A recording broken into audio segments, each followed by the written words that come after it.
So, hey everyone, welcome back to the channel. This is Simran and welcoming you all to another video.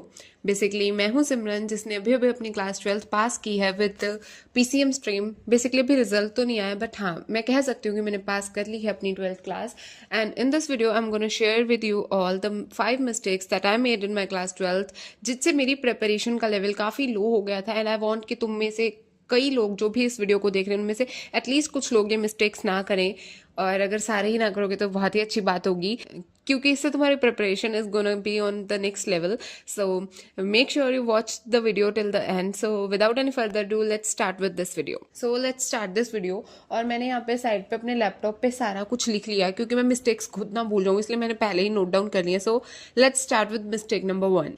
So mistake number 1, not having a proper direction. Like जब मैं 12th class में आई थी तो I was preparing for JEE joint entrance exam of course. और कभी मैंने जून जुलाई तक 12th में उसकी जेई की प्रिपरेशन की और फिर छोड़ दी. फिर मैंने 2-3 महीने छोड़ी. फिर मेरे में सितंबर में फिर हुआ कि फिर से मुझे जेई ही करनी है तो मैंने फिर से स्टार्ट कर दी. मैंने पूरी 12th अपनी हर 1-2 महीने में ऐसा कुछ ही किया. कभी मैं जेई की प्रिपरेशन स्टार्ट कर रही हूँ, कभी मैं नहीं कर रही. इसका मतलब ये नहीं है मैं तुम्हें कह रही कि तुम कॉम्पिटिटिव एग्जाम्स की प्रिपरेशन मत करो. तुम कॉम्पिटिटिव एग्जाम्स की प्रिपरेशन करो बट मेरी तरह गलती मत करना कि तुम कभी प्रिपरेशन कर रहे हो कभी छोड़ रहे हो. Please don't do this. अगर तुम्हें प्रिपरेशन करनी है तो अच्छे से एक एग्जाम की करो. अगर तुम सिर्फ बोर्ड का एग्जाम ही प्रिपेयर कर रहे हो बोर्ड के एग्जाम के लिए तो सिर्फ बोर्ड के एग्जाम के लिए प्रिपेयर करो. और अगर तुम कॉम्पिटिटिव एग्जाम के लिए तैयारी कर रहे हो तो बोर्ड्स भी साथ साथ में देख लेना क्योंकि boards are not that easy if you have CBSE board. Right, state board का तो थोड़ा बहुत चल भी जाता है बट अगर तुम्हारे पास सीबीएसई बोर्ड है तो साथ साथ में तैयारी करना. बट स्टेट बोर्ड वाले भी साथ साथ में तैयारी कर ही लेना. तो हाँ, यही था मिस्टेक नंबर 1 कि मैंने कुछ ढंग से प्रिपरेशन नहीं करी थी. मतलब ऐसा नहीं था कि कभी मैं जेई के लिए पढ़ रही थी कभी बोर्ड्स के लिए. एंड अगर तुम्हें कोई कह रहा है कि जेई और बोर्ड्स का सिलेबस सेम होता है तो उन्हें बता देना कि अप्रोच बहुत ही डिफरेंट होती है दोनों की. So let's move to the next mistake. So mistake number 2 जो कि बहुत ही ज्यादा कॉमन है that is confusion of teachers. Mostly सभी स्टूडेंट्स करते हैं कि उन्हें टीचर्स का ही नहीं पता होता. हर 2 दिन बाद वो कोई ना कोई टीचर चेंज कर रहे होते हैं.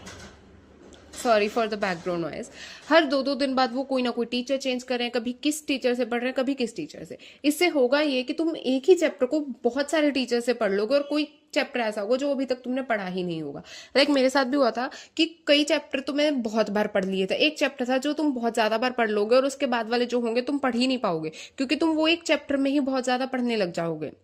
आई होप तुम्हें समझ आ रहा होगा what I am trying to say कि मतलब तुम्हें एक टीचर पकड़ना है जिससे तुम्हें समझ आता है. नो मैटर तुमने 11th में कितना पढ़ा है कितना नहीं. जिन टीचर से तुम्हें समझ में आता है उनसे तुम्हें एक बार पढ़ना स्टार्ट कर देना एंड उनसे ही पढ़ना. तुम्हें समझ आएंगी चीजें.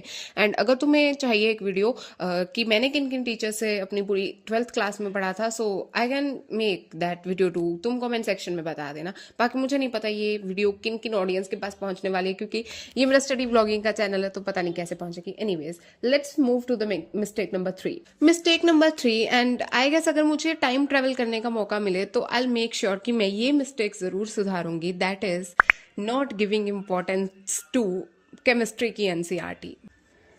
टू बी वेरी ऑनेस्ट तुमने बहुत सुना होगा कि 12th में एनसीईआरटी इंपॉर्टेंट नहीं होती.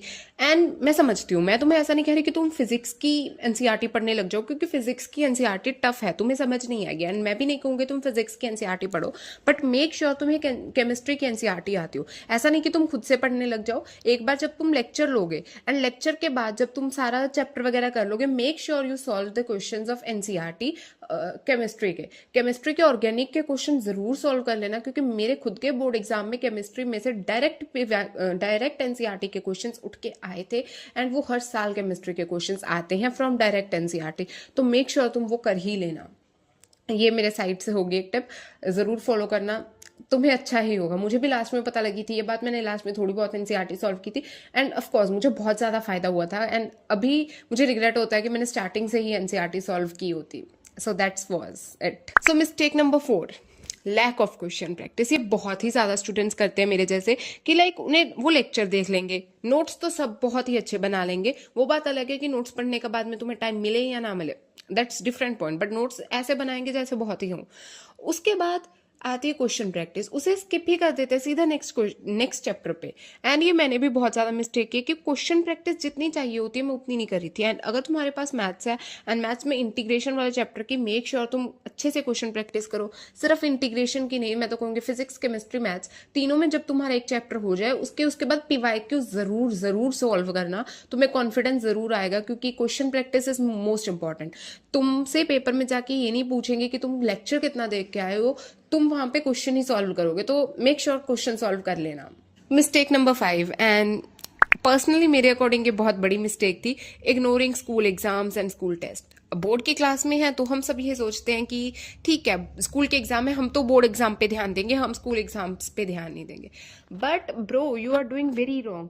तुमने वहां से चीजें इग्नोर करनी स्टार्ट कर दी। तुम अगर तुम्हारा परसों टेस्ट है, तुम उसके लिए प्रिपेयर ही नहीं कर रहे हो, तो तुम्हारे अंदर वो सीरियसनेस ही नहीं रहेगी कि हाँ एग्जाम के लिए प्रिपेयर करना होता है।